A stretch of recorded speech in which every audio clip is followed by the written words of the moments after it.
उधर पशु कल्याण कार्यकर्ता गौरी मौलेखी ने कोर्ट के फैसले का स्वागत किया। उन्होंने फैसले को संतुलित बताया। मेरे साथ गौरी मौलेखी हैं जो पेटिशनर थी ये स्ट्रे डॉग मामले में 3 जजेस की सुप्रीम कोर्ट की बेंच, उसके कई इंपॉर्टेंट ऑब्जर्वेशंस और उसमें से जो 2 जजेस की बेंच थी उसमें कुछ चीज़ों पर स्टे। मैम हमारे दर्शकों को बताएं क्या आज सुप्रीम कोर्ट में हुआ और जस्टिस विक्रमनाथ ने की जो टिप्पणियां थी वो प्लीज़ बताएं। पिछले ऑर्डर के कुछ ऐसे ऑब्जर्वेशंस डायरेक्शंस थे कि सब कुत्तों को उठाकर दिल्ली और एनसीआर के सारे कुत्तों को उठाकर पाउंड में भर दिया जाए। ये अनइम्प्लीमेंटेबल थे, अनसाइंटिफिक थे, रूल के भी अगेंस्ट थे। इन सबको आज स्टे करते हुए जो माननीय सर्वोच्च न्यायालय ने आदेश दिया है वो है कि सारे एनिमल बर्थ कंट्रोल रूल्स के प्रोविजंस को एनफोर्स करते हुए कुत्तों को सिर्फ तब उठाया जाएगा जब उनकी नसबंदी करनी हो, उनका टीकाकरण करना हो, उनको डीवर्म करना हो, उनको वापस उसी जगह छोड़ना होगा जहां से वो उठाए गए थे। अगर वो काटते हैं या वो रेबीज के लक्षण दिखा रहे हैं तब उनको नहीं छोड़ा जाएगा। इसके प्रोटोकॉल्स रूल्स कुछ इस तरह के ही arguments solicitor general Tushar Mehta ने भी 14 अगस्त को किए थे कि वो बता रहे थे कि किस तरह से डॉग बाइट एक प्रॉब्लम है, रियल प्रॉब्लम है और किस तरह से बच्चे इससे इम्पैक्टेड हैं, बुजुर्ग इम्पैक्टेड हैं। मैम तो एक तरह से सुप्रीम कोर्ट ने उसे भी कंसिडर किया है। जी, अगर हम ये कहें कि लोग इम्पैक्टेड नहीं है तो गलत होगा। लोग इम्पैक्टेड हैं, लेकिन उसके लिए हम ये तो नहीं कर सकते कि उनका इम्पैक्ट और बढ़ा दें। तो कोई भी अनसाइंटिफिक तरीके से अगर हम कुत्तों को उठाते हैं तो लोग और इम्पैक्ट होंगे। वो स्टडीज जब हमने कोर्ट के आगे रखी थी तो मेरा मानना है वो भी कंसिडर हुई हैं कि कुत्तों को सबको हटा के एक जगह बंद कर देने से तो वहाँ पे इतना बायो हैजर्ड हो जाएगा और दूसरे वैक्यूम इफेक्ट जो क्रिएट होगा वहाँ पे दूसरे भी जानवर आ जाएंगे।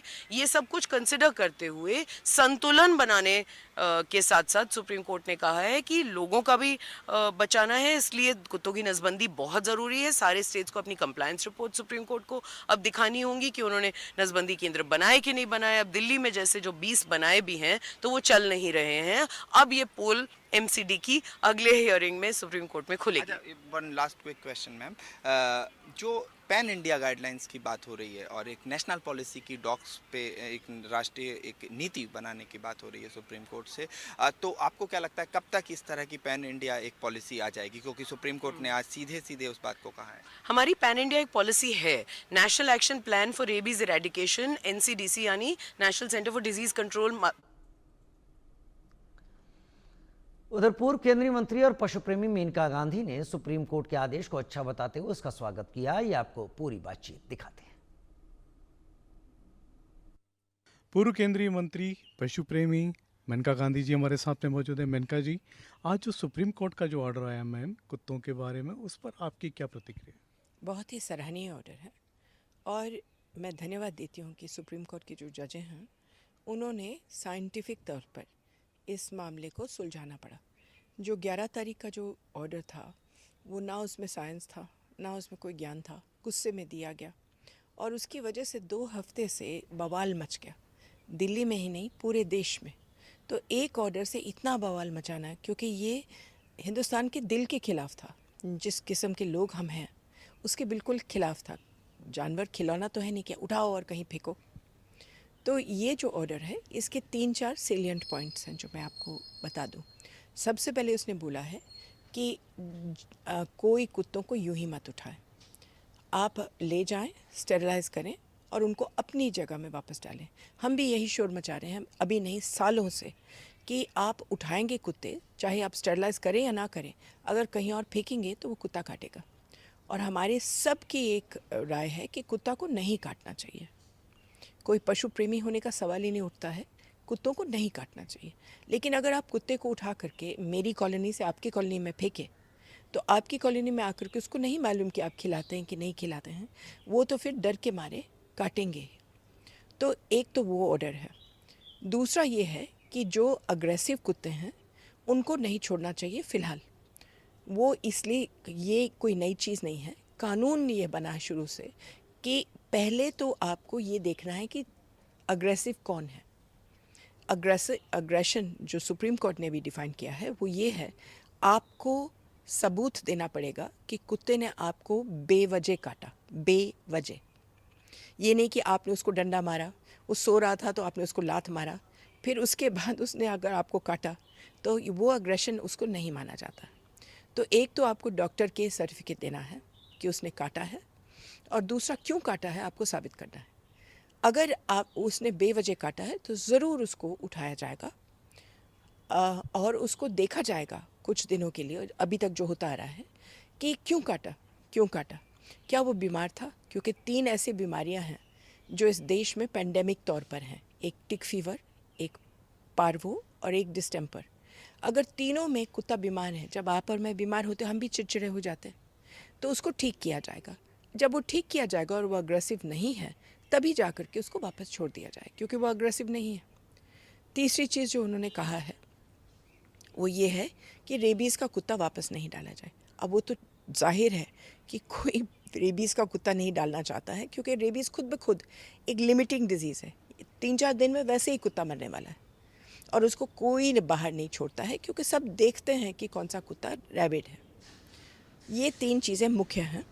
फिर उन्होंने बहुत ही अच्छी चीज़ की है, उन्होंने ये कहा है कि जो जानवरों को खिलाने वाले हैं, जो फीडिंग के लिए जो जगह होगी वो तय होगी हो। जी, अभी तक तो क्या हुआ कि एक तो फीडर्स को कोई पहचानता भी नहीं था, फीडर नाम का कोई शब्द ही नहीं था अदालत में। बस जो डरे डरे औरतें निकलती हैं रात को, अब मार खाते हुए, गाली खाते हुए बेचारों को निकलती हैं। अब वो उनके पास लीगल एंटिटी है, वो फीडर है, और फीडर के लिए जगह बनाई जाए। कुत्ते के लिए अभी तक तो कोई था नहीं। अच्छा, कानून ये था, कानून अभी नहीं, 25 साल से सरकार ने कानून बनाया था कि सब RWA, सब कॉलोनीज़ जगह बनाए खिलाने के लिए, लेकिन अभी तक 70% ने अमल नहीं किया। और फिर उसके ऊपर से शोर मचाते थे, यहाँ क्यों खिलाती है, वहाँ क्यों खिलाती हैं।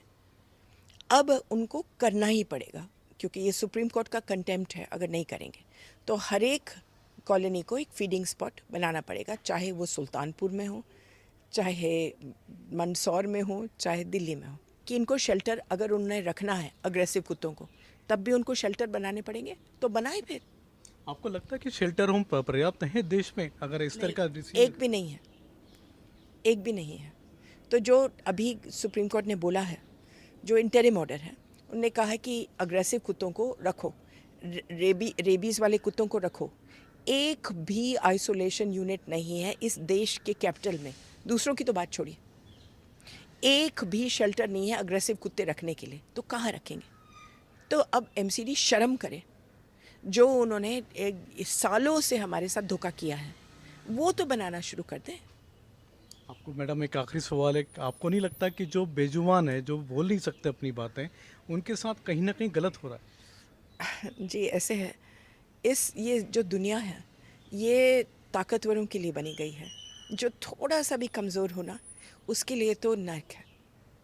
थैंक यू, धन्यवाद हमारे साथ बातचीत करने के लिए। ये थी मेनका गांधी, जिनका कहना है कि पूरे देश की तो बात छोड़िए, दिल्ली जो भारत की राजधानी है, यहाँ भी शेल्टर होम नहीं बने हैं ठीक से, जहाँ पर कि कुत्तों को रखा जाए।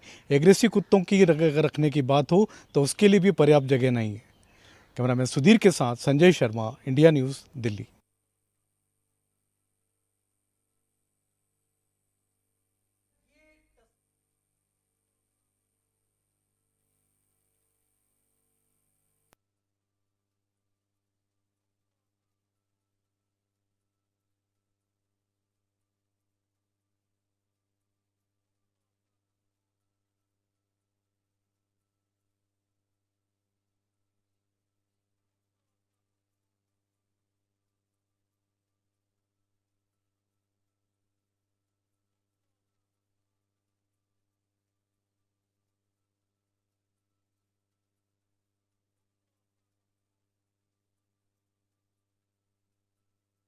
नमस्कार, इंडिया न्यूज़ में आपका स्वागत है। मैं हूं संभव शर्मा। जो स्ट्रे डॉग्स हैं, आवारा कुत्ते जिन्हें कहा जाता है, उनको लेकर एक जजमेंट सुप्रीम कोर्ट का आया है, जहां 2 जजेस का पुराना जजमेंट था उसके कुछ पार्ट्स पर रोक लगा दी है। मेरे साथ तमाम एडवोकेट्स हैं जो इस हियरिंग में मौजूद थे, और मेरे साथ एडवोकेट ननिता शर्मा हैं, एडवोकेट इन पर्सन। आप कोर्ट में मैम मौजूद थी। हमारे दर्शकों को प्लीज़ बताएं क्या हुआ आज जो जस्टिस विक्रम नाथ ने कहा सुप्रीम कोर्ट में, क्या कुछ उन्होंने टिप्पणियां की और वो कितनी अहम है। सबसे पहले तो मैं आपको यहाँ करेक्ट करना चाहूँगी, आवारा बोला आपने वो वर्ड, हाँ, हमें बच्चों के लिए आवारा वर्ड हम हटाई दें तो बहुत अच्छा है, क्योंकि ये आवारा नहीं, हमारे कुत्ते हैं, हमारे कम्युनिटी एनिमल्स हैं और हर एक स्पीशीज़ को इस मदर अर्थ पे रहने का हक है। तो ये अगर हम इनको नहीं देखेंगे तो कौन देखेगा। तो उनके लिए सबसे पहले हमें इज्जत से उनको एड्रेस करना चाहिए। मतलब आप कह रहे हैं कि हमें एक आवारा तरह नहीं, से हमारे। एक्सेप्ट करना होगा Accept कि ये करना डॉग्स जो हैं स्ट्रीट डॉग्स पे हैं, स्ट्रीट डॉग्स हैं, तो उनको Community हमें dogs हैं। कम्युनिटी डॉग्स हैं, स्ट्रीट डॉग्स हैं, इनको हमें एक्सेप्ट करना होगा, इन्हें आवारा कहना। और यही शायद आप बता रहे थे, आपने जजेस से भी कहा था। हाँ जी, एक बार ही बोला था मैंने। वो क्या था मैम? एक्चुअली वो उन्होंने ये बोला था कि स्ट्रे डॉग इशू है, तो मैंने उनको ये कहा था कि स्ट्रे डॉग इशू नहीं है, कम्युनिटी एनिमल्स का इशू है। यस, हाँ, तो कम्युनिटी एनिमल्स वो होते हैं जो हम सबके साथ पीसफुल को एग्जिस्टेंस बहुत ज़रूरी है। हम सबके साथ रहने के लिए वो सबसे बड़ी बात ये होती है कि ये जो डॉग्स हैं ये ह्यूमंस की कंपनी सारा टाइम चाहते हैं। ये that is why we have always been saying since donkey years कि एनिमल्स डॉग्स हमारे बेस्ट फ्रेंड्स हैं। तो इसलिए हमें ये वर्ड पहले सबसे पहले और दूसरी बात है, ये डॉग मेनेस नहीं है, ये कुछ और है, वो मैं आपको बताऊंगी अभी आगे आप जब पूछेंगे मुझसे। हाँ जी। कुत्तों के काटने की घटनाओं से मध्य प्रदेश के इंदौर के लोग भी परेशान हैं। रोज करीब 150 लोगों को आवारा कुत्तों से काटने का इलाज कराना पड़ता है। इंदौर में हमारे संवाददाता आतियाब शेख की रिपोर्ट।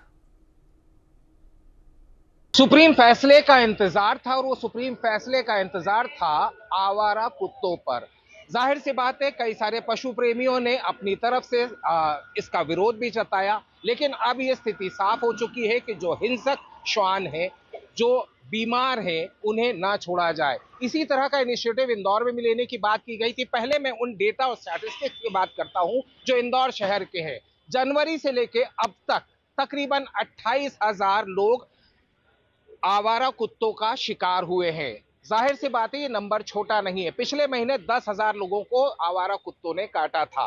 रोज का आंकड़ा लगाता हूं तो 125 से ज्यादा लोग कुत्तों के काटने से शिकार होते हैं, और ये आंकड़ा महज एक सरकारी अस्पताल का है, प्राइवेट हॉस्पिटल्स का ये आंकड़ा नहीं है। जाहिर सी बात है, लोगों के मन में डर है, खौफ है, और कहीं ना कहीं अपने बच्चों को बचाने की कवायद भी है। लेकिन जहां पशुओं के प्रति प्रेम की बात की जाती है तो वो भी जायज नजर आती है। अब सुप्रीम फैसला लगभग क्लियर हो चुका है।